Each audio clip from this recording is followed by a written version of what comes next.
Достор, биз түз эфирде иштеп жатабыз.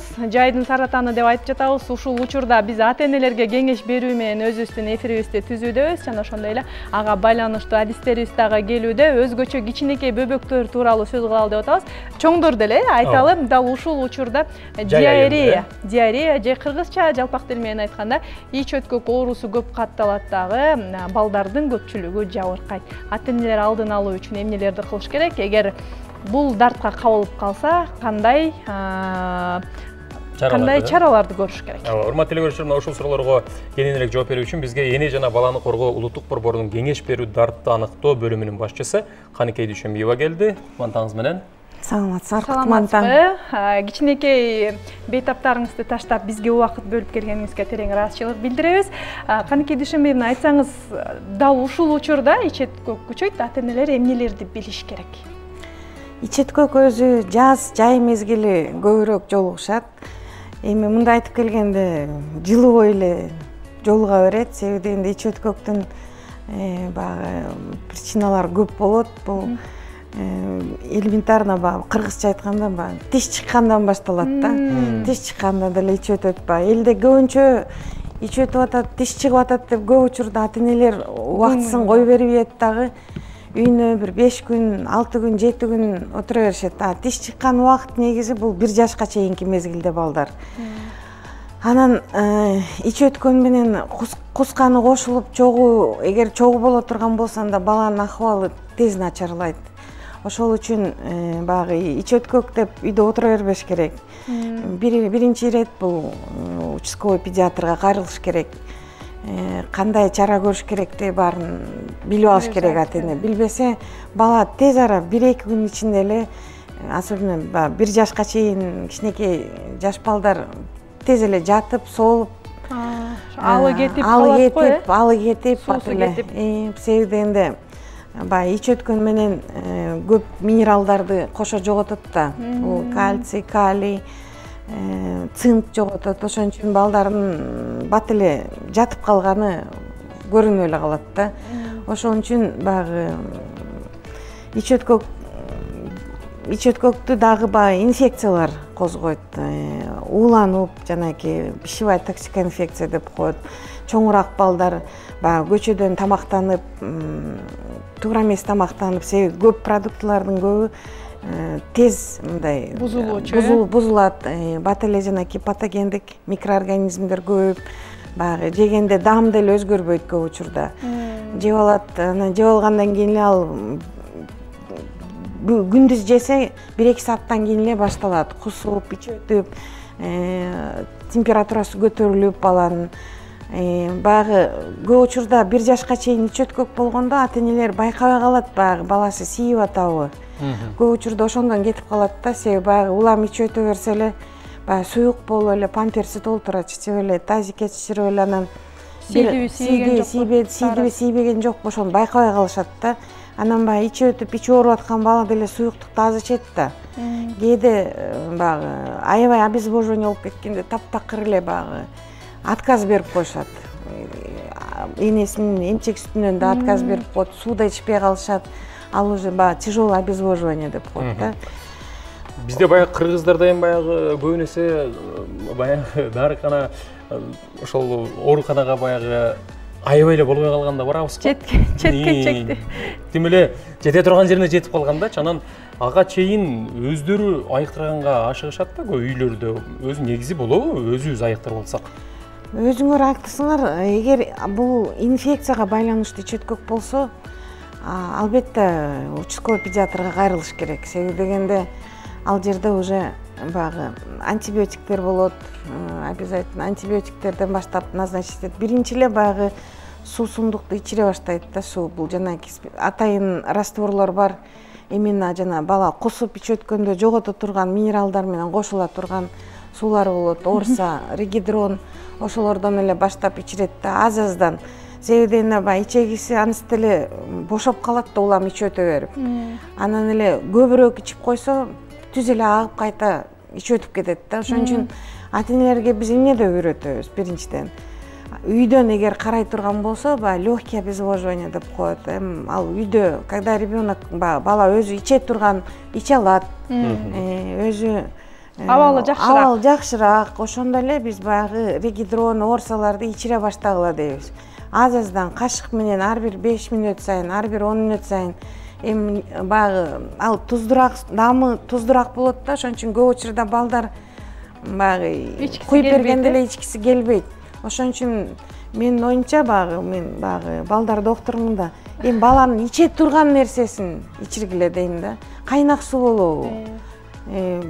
Башка суюктук айтор. Да, бирок сок ширелер болбойт да, таттын кереги жок.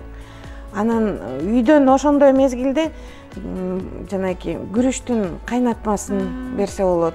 Себеби ал баягы орусча айтканда обволакивает, ичегилерин баарын успокоить этип, мындай ичегинде өзүнүн калыбына алып келет экен да, жардам берет экен. Калыбына алып келет. Анан үйдөн карап отура берген тоже болбойт. Анан пробиотиктерден берип баштаса болот. Алар эми аптекада биз не обязательно улуксат алып, мындай алып сатып берсе болот да. Бат катары кетет эмеспи? Алар жана Линекс, Лактаджи, аларды айтып келсе, Бифидум, Бактерин айтып келсе алар көп да. Ошолордон деле коркпой эле өзү ата-энелер берип койсо болот.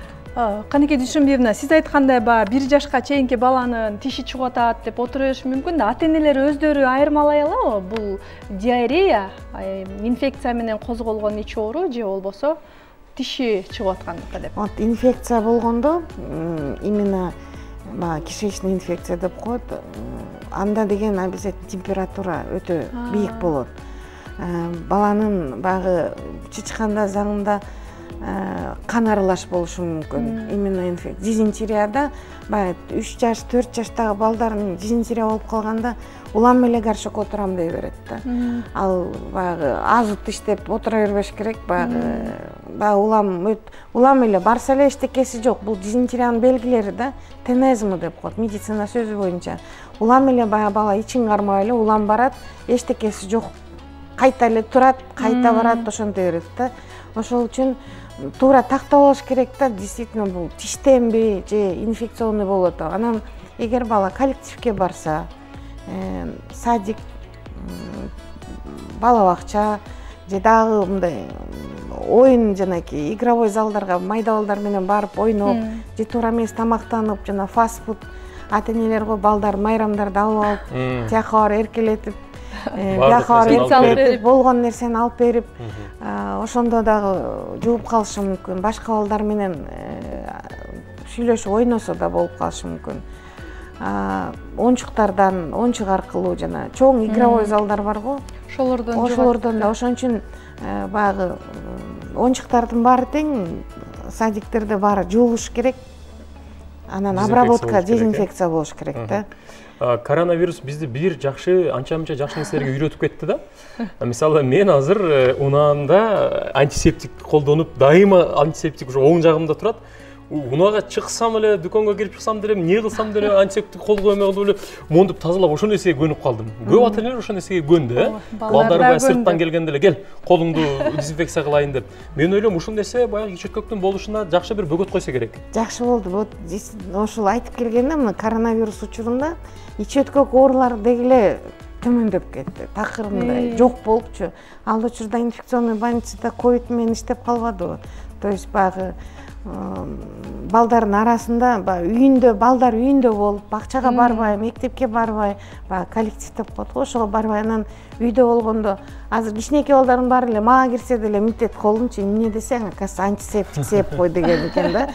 Балдардын баары ошо колун самындап жууганды үйрөнүштү, колдорун антисептик менен обработка кылганды үйрөнүштү.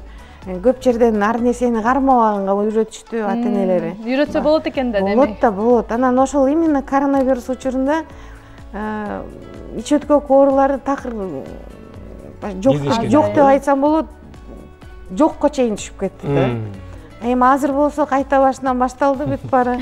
Бирок баягыдай эмес, баягы илгеркидей эмес, баягы жайлата отделениялар толуп. Ооба, аябай кезекке болуп, ушундай бир болчу эле. Региондордон дагы аябай кыйын абалда балдарды алып келип калчу да.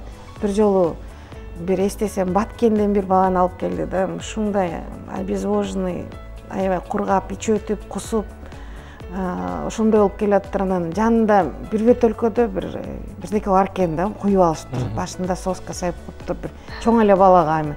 Анан бул эмне десем, көк чай дейт да. Анан баланы ичи өтүп атса, анан көк чайыңарды берсиңер. Бул кандай болот десем, ысык да күн дейт. Түшүнүңөрбү? Ата-энелер мындай көп маани бербейт да, баягы ысыкта көк чай ичсе да ысыгың тарайт, ал жакшы нерсе. Но ичи өтүп аткан балага мындай туура ошонун ордуна күрүчтүн кайнатмасын куюп койсо болот эле. Рикидрон куюп койсо болот эле, жолдон келатып.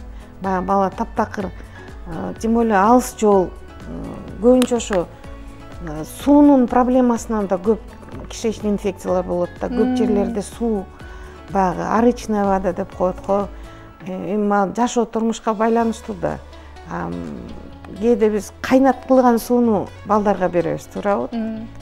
Же даяр сатып алган детский суулар бар, алардан беребиз. Айыл ичинде андай арка барды, эңкейип туруп баягы суудан ичти. Каныке айым, жанагы айыл ичинде деп калбадыңызбы? Айылдагы биз мисалы кичине бала чагыбызда кандай кылат элек?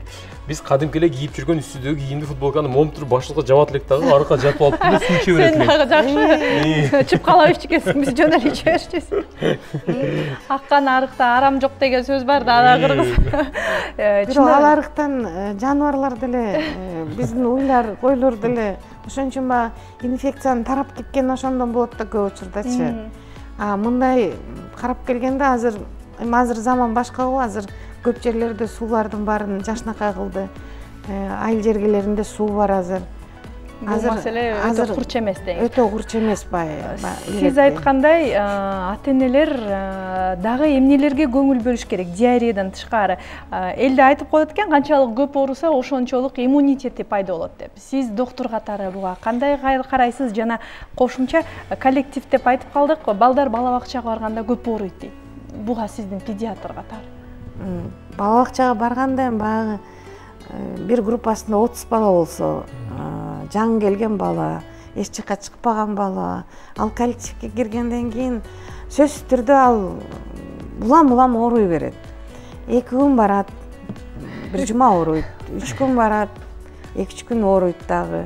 Кээде жумалап барбай калышат, себеби сас тумоодон башталып эле калган осложнение болуп кетет.